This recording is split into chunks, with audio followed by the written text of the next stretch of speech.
आज की क्लास हम लोगों की है उपनिषद की। 18 उपनिषद पढ़ने हैं। उपनिषद से बहुत सारे सवाल आते हैं। तो गुरु परंपरा योग संस्थान में आप सभी लोगों का स्वागत है। आज का विषय है उपनिषद का परिचय, यानी जितने उपनिषद हैं सबका एक परिचय हम लोग बस लेंगे और उसमें से बहुत सारे क्वेश्चंस निकलेंगे। सबसे पहले तो हम ये जानने की कोशिश करते हैं कि उपनिषद है क्या। ये उपनिषद हम नाम सुनते हैं, बहुत सारे लोगों को पता होगा, लेकिन बहुत सारे नए लोग होंगे, हो सकता है कि उनको पूरी तरह से पता ना हो। उपनिषद नाम तो सुना हुआ है, लेकिन उपनिषद क्या है, कहाँ से आया है। तो उपनिषद वेद का ही एक उपखंड है, जिसमें ब्रह्मा क्या है, ब्रह्म क्या है, कैसे दुनिया की सृष्टि की रचना हुई, आत्मा क्या है, हम कैसे चलते हैं, कैसे बोलते हैं, क्यों बोलते हैं, प्राण कैसे आया इसमें, इन सारी चीजों का जो ज्ञान दिया गया है वो उपनिषद में है। और उपनिषद वेद का एक उपखंड है, अंतिम उपखंड है। और जो ये सारे सवाल है ये सब के केंद्र में ब्रह्म है। अगर सवाल आए कि वेद में ज्ञान कांड का निरूपण कहाँ किया गया है, तो वेद में ज्ञान कांड का निरूपण उपनिषद में किया गया है। तो ये हमारा एक क्वेश्चन हो गया। तो अब वेद में क्या क्या है उसको थोड़ा सा परिचय देख लेते हैं, बहुत ज्यादा नहीं। अब हम उपनिषद को जाने उससे पहले वेद के जो 4 उपखंड हैं उसको देख लेते हैं। जो पहला उपखंड है हमारा संहिता, जिसमें कि संहिता कहते हैं, जिसमें मंत्रों का संकलन है। दूसरा है ब्राह्मण। ब्राह्मण में जो है मंत्रों के इस्तेमाल और यज्ञ अनुष्ठान की पूजन विधि इसमें बताई गई है। जो मंत्र हैं वो मंत्र किन देवता के लिए हैं, और उसको मंत्र का कैसा उच्चारण होना चाहिए, कौन से यज्ञ किनके किस देवता के लिए है, अनुष्ठान का तरीका किस देवता के लिए कैसा है, वो सारी चीजें ब्राह्मण ग्रंथ में है। ब्राह्मण जो ग्रंथ है उसको अगर आप ये मानकर चलते हैं कि ब्राह्मण ग्रंथ और ब्राह्मण एक ही है, तो हो सकता है कि चूंकि ब्राह्मण ग्रंथ की जो पूजा पाठ कराने वाले या इसकी व्याख्या करने वाले जो लोग हैं बाद में उनको ब्राह्मण कहा जाने लगा होगा। लेकिन यहाँ पर ग्रंथ है यानी वेद का उपखंड है, इसका जाति से कोई लेना देना यहाँ पर नहीं है। तीसरा जो पार्ट है वो आरण्यक है। आरण्यक मतलब कि अरण्य जैसा कि होता है, नाम से ही है वन। अरण्य मतलब वन, जंगल में रहने वाले। तो जो अरण्य में रहने वाले लोग हैं, जो ऋषि हैं, संत साधु महात्मा हैं, वो ज्ञान कैसे लें, क्या उनके ज्ञान का स्रोत क्या हो, वो सारी चीजें आरण्यक में है। आरण्यक में उनके ज्ञान का स्रोत है। और आरण्यक में कहा गया है जो संहिता और ब्राह्मण को कर्म कांड कहा जाता है, उनका आध्यात्मिक पक्ष, जैसे कि सपोज कीजिए आप एग्जाम में पास हो जाए, हे भगवान हम 2 किलो लड्डू चढ़ाएंगे, हे बजरंगबली 2 किलो लड्डू चढ़ाएंगे, ऐसा हम लोग जनरली करते हैं, ये मूर्खता करते हैं हम लोग। लेकिन उसका क्या आध्यात्मिक पक्ष है, बजरंगबली के लिए कोई मंत्र का जाप अगर है, हनुमान जी के लिए, उसका आध्यात्मिक पक्ष क्या है, ये आरण्यक में आपको ये जानने को मिलता है। तो आरण्यक से ही आपके ज्ञान कांड की शुरुआत हो जाती है। यहीं पर जो है वानप्रस्थ के लिए आत्म तत्व ब्रह्म विद्या के ज्ञान ज्ञान की शुरुआत हो जाती है। लेकिन मुख्य जो उसका ज्ञान दिया गया है, जो चौथा उपखंड है हमारा वेद का, जिसको कि उपनिषद कहा गया है, इसके इसमें ब्रह्म के विषय में विस्तृत जानकारी दी गई। हालांकि ब्रह्म की को कोई नहीं जान सकता, क्योंकि कहा गया है कि नेति नेति, मतलब ब्रह्म ये भी नहीं, ब्रह्म वो भी नहीं है। वो जब हम लोग उपनिषद पढ़ेंगे तो देखेंगे। हाँ, लेकिन ब्रह्म की शक्ति को हम लोग महसूस करें। जैसे मैं अभी बोल भी रहा हूँ तो बिना ब्रह्म की शक्ति के हम नहीं बोल सकते। हम नहीं बोल रहे हैं, उनकी शक्ति से ये बोल रहे हैं। मेरा हाथ भी उठ रहा है तो उनकी शक्ति से उठ रहा है। वैसे वेद के जो अंग हैं वो 6 अंग हैं, लेकिन यहाँ उपखंड की बात हो रही है। समझाने के लिए कई बार लोग कह देते हैं कि वेद के 4 भाग हैं, संहिता, ब्राह्मण, आरण्यक और उपनिषद।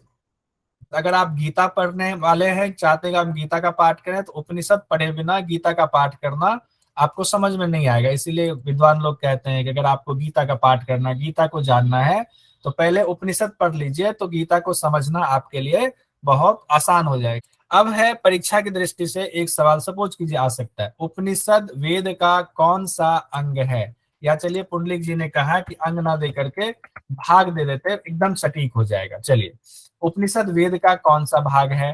तो प्रथम है, द्वितीय है, तृतीय है, चतुर्थ है, कौन सा भाग है। चतुर्थ। चतुर्थ भाग है। सब लोग इसमें भागीदारी कर सकते हैं, चतुर्थ भाग है। मनी मन जो भागीदारी नहीं माइक खोलने में चाहता, बहुत अच्छा, मैसेज में भी आ रहा है, तो वो कह दे, क्योंकि देखिए नेट में कैसी किसी भी तरीके से घुमा के सवाल पूछ लिया जाता है। तो चतुर्थ भाग है। अब हम आते हैं उपनिषद के शाब्दिक अर्थ पर, क्योंकि इसके शाब्दिक अर्थ को भी जानना जरूरी है। ये आपका बस बहुत सिंपल सिंपल है। उपनिषद, उप मतलब समीप, नजदीक, नी मतलब श्रद्धा पूर्वक, सद मतलब बैठना। यानी कि इसका अर्थ हुआ, अगर इसको एक साथ मिला करके देखें, कि ज्ञान प्राप्ति के लिए गुरु के पास श्रद्धा पूर्वक बैठना। कौन से ज्ञान प्राप्ति के लिए? तो ब्रह्म ज्ञान की प्राप्ति के लिए।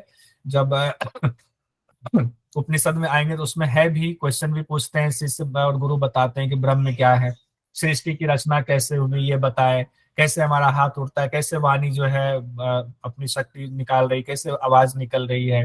तो जब हम गुरु के पास बैठ करके इन सारी चीजों का ज्ञान लेते हैं, उसी का शाब्दिक अर्थ उपनिषद हुआ। पहले तो ये किताबों में नहीं लिखी थी, पहले इसके कोई प्रमाण नहीं था उसका, किताब वाला प्रमाण, कागज वाला प्रमाण नहीं था, जब कागज का आविष्कार नहीं हुआ था।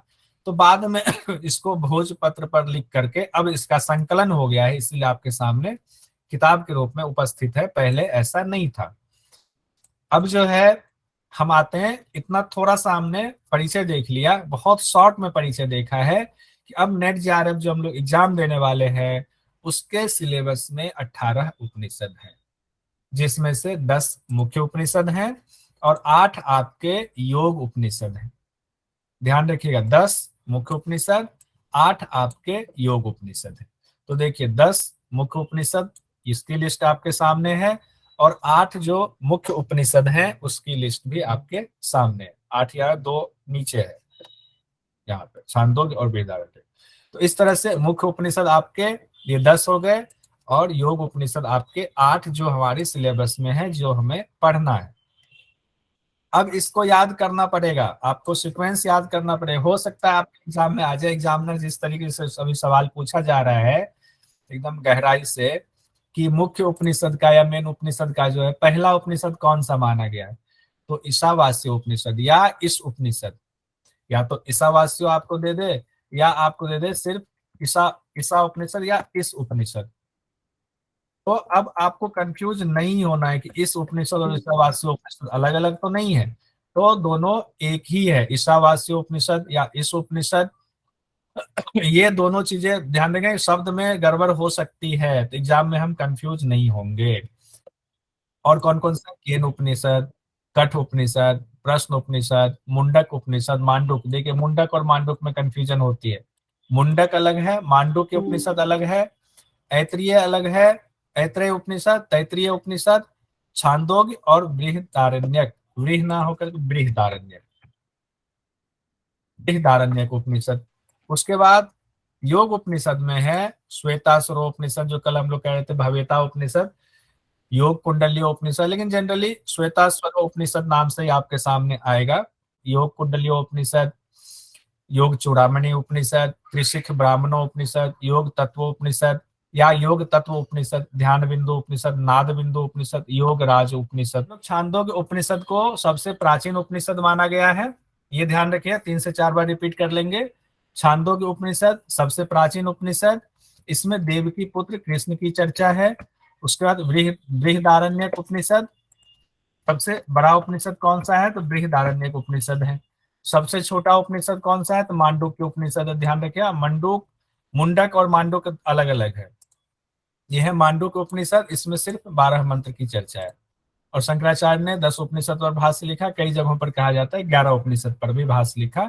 श्वेताश्वर को भी माना जाता है कि इन्होंने लिखा है। इसको लेकर थोड़ा सा कंफ्यूजन है, थोड़ी सी इसको लेकर के है, विद्वानों में भी मतभेद है, तो कोई बात नहीं। पहला मुख्य उपनिषद कौन सा है, ईशावास्य उपनिषद। इसमें कितने मंत्र हैं, तो 18 मंत्र हैं। ईशावास्य उपनिषद इसलिए भी इंपॉर्टेंट है कि इसकी तुलना गीता से की जाती है, तो जब ईशावास्य उपनिषद शुरू करेंगे तो उसको हम लिंक कर लेंगे कैसे है। अब बताइए पहला मुख्य उपनिषद कौन सा है हमारा, ईशावास्य उपनिषद। बिल्कुल सिंपल सिंपल बन रहे हैं, और सब लोगों को साथ लेकर चलना पड़ेगा, हो जाएगा सारा। वो ट्रिक गुलशन जी वाला बहुत अच्छा है, उसको भी हम अप्लाई कर लेंगे। क्वेश्चंस एमसीक्यू के लेवल वाला, इसको सब लोग ध्यान से मैसेज करेंगे सब लोग। वेदों के उपखंडों को उचित क्रम में व्यवस्थित कीजिए। ये क्वेश्चन आया हुआ था, ध्यान रखिए, ये क्वेश्चन नेट में आया हुआ क्वेश्चन है। और उसी को हमने यहाँ पर रखा हुआ है। वेदों के उपखंडों को उचित क्रम में सजाएं, व्यवस्थित कीजिए। पुंडलिक जी हैं कि नहीं? सर उपखंड, संहिता, ब्राह्मण, आरण्यक, हाँ, उपनिषद। इसमें उपखंड कहा गया है। ठीक है, बहुत 4 3 2 सब 1। लोग मैसेज कर रहे हैं। 4 3 2 1, 4 3 2 1, 4 3 2 1 सी। सब लोगों का कहना है 4 3 2 1, मतलब संहिता, ब्राह्मण, आरण्यक और उपनिषद, ये हमारा उपखंड है। चारों इस तरह से हम लोगों ने जो अभी पढ़ा भाग। अगला क्वेश्चन हमारा है, निम्नलिखित में से किसको 10 प्रमुख उपनिषद में शामिल नहीं किया गया है? तो ध्यान दे लीजिए, 10 में कौन सा शामिल नहीं किया गया है? श्वेतस। मुख्य उपनिषद की बात हो रही है। अभी हम लोगों ने पढ़ा 10 मुख्य उपनिषद और 8 योग उपनिषद हम लोगों के सिलेबस में है, तो इसमें से कौन सा नहीं है? तो श्वेता स्वरोपनिषद, ये उत्तर हो गया आपका। श्वेता स्वरोपनिषद ये कहां पर है? योग उपनिषद में, जो 8 पढ़ना है उसमें है। अगला है, वेदों का अंतिम भाग कौन सा है? या अंतिम भाग ना कह करके इसको उपखंड, बृहदारण्यक। अंतिम भाग या अंतिम उपखंड कौन सा है? बहुत अच्छा, दूसरा उपनिषद सब लोग कह रहे हैं। काजल जी का भी है, रागनी जी, सांभवी जी, संदीप जी, आनंद जी। तो हमारा है सर। इसी के एमसीक्यू भी बने हुए हैं ऑनलाइन, और मैं आप लोगों से भी टाइम पूछ करके उसका एमसीक्यू डाल दूंगा ग्रुप में, सब लोग उसका अभ्यास करेंगे। फिर कौन से किस वेद से जुड़ा है उसका अलग। सबसे प्राचीन उपनिषद निम्न में से कौन सा है? छांदोग्य। वनिता जी, गुलशन जी, शाम्भवी जी, संजय जी, काजल जी, विमला जी, सब लोग भाग लीजिए, श्वेता जी, रागनी जी। हमारा है छांदोग्य उपनिषद। अभी हम लोगों ने बस एक एक लाइन में देख रहे हैं, बाकी तो डिटेल जब पढ़ेंगे तो पढ़ेंगे। हमारा है छांदोग्य उपनिषद, यानी सी वाला, या तीसरा नंबर हमारा छांदोग्य उपनिषद सबसे प्राचीन उपनिषद है। उसके बाद अगला आते हैं हम लोग, देवकी पुत्र कृष्ण की चर्चा किस उपनिषद में है? संजय जी, काजल जी, मनीता जी, श्वेता जी, शाम्भवी, सब लोग कह रहे हैं छांदोग्य उपनिषद में देवकी पुत्र कृष्ण के नाम की चर्चा है। भूमि जी, किशोर जी, बहुत अच्छा। उसके बाद सबसे बड़ा उपनिषद निम्न में से कौन सा है? बृहदा। हाँ, फोर्थ वाला सही बात है, डी, बृहदारण्यक उपनिषद, ये सबसे बड़ा उपनिषद है। बहुत अच्छा। अगला क्वेश्चन, इनमें से सबसे छोटा उपनिषद कौन सा है? ईशावास्यो, केन उपनिषद, मुंडक, मांडुक्य। फोर्थ। आनंद जी, आनंद जी ने एक बोल दिया। आनंद जी,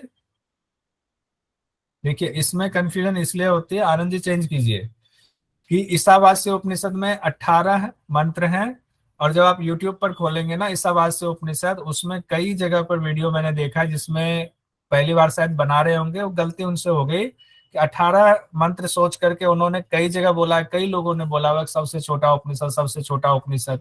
बाद में जब वही वही टीचर सेम ने जब मांडू के उपनिषद पढ़ाया तो उनको लगा रही यहाँ तो 12 है, तो वहां पे वो चुप हो जाते हैं, कुछ बोलते ही नहीं है। तो इसमें 12 है, इसमें 18 है। तो सही उत्तर हमारा है मांडुक्य उपनिषद, सबसे छोटा उपनिषद। छोटे छोटे क्वेश्चन हमारे होते चले जाएंगे, तो बड़े बड़े क्वेश्चन हम सरल से कठिन की तरफ बढ़ेंगे। जो हमारा पढ़ने का तरीका है, प्रगमन का सिद्धांत है, हम उसके हिसाब से पढ़ेंगे, सारा हो जाएगा। सिर्फ 12 मंत्र किस उपनिषद में है? ईशावास्य उपनिषद, मांडुक्य उपनिषद, केन उपनिषद, मुंडक उपनिषद। सब लोग कह रहे हैं कि दूसरा मांडुक्य उपनिषद। प्रदीप जी, काजल जी, रागिनी जी, संजय जी, कनिष्का जी, सांभवी जी, अजय जी, गुलशन जी, धर्मेंद्र जी, भूमि जी, आनंद जी, पद्मा जी, रेखा जी, सब लोगों ने कहा 12 जो है मांडुक्य उपनिषद में सिर्फ 12 मंत्र की चर्चा है। उसके बाद आते हैं ईशावास्य उपनिषद और बृहदारण्यक उपनिषद किससे संबंधित है? शुक्ल यजुर्वेद, कृष्ण यजुर्वेद, अथर्ववेद, सामवेद। ए, सब लोग कह रहे हैं ईशावास्य उपनिषद और बृहदारण्यक उपनिषद शुक्ल यजुर्वेद से संबंधित है अभी। उसके बाद है कठ उपनिषद, तैत्रीय उपनिषद किस वेद के अंग हैं? शुक्ल यजुर्वेद, कृष्ण यजुर्वेद, अथर्ववेद, सामवेद। संजय जी, दीपिका जी, कनिष्का जी, गुलशन जी, श्वेता जी, प्रदीप जी, सांभवी जी। कृष्ण यजुर्वेद, कठ उपनिषद और तैत्रीय उपनिषद वेद के अंग हैं, तो कृष्ण यजुर्वेद से जुड़े हुए हैं। अगला क्वेश्चन हमारा प्रश्न, मुंडक मांडुक्य उपनिषद किस वेद से जुड़े हैं?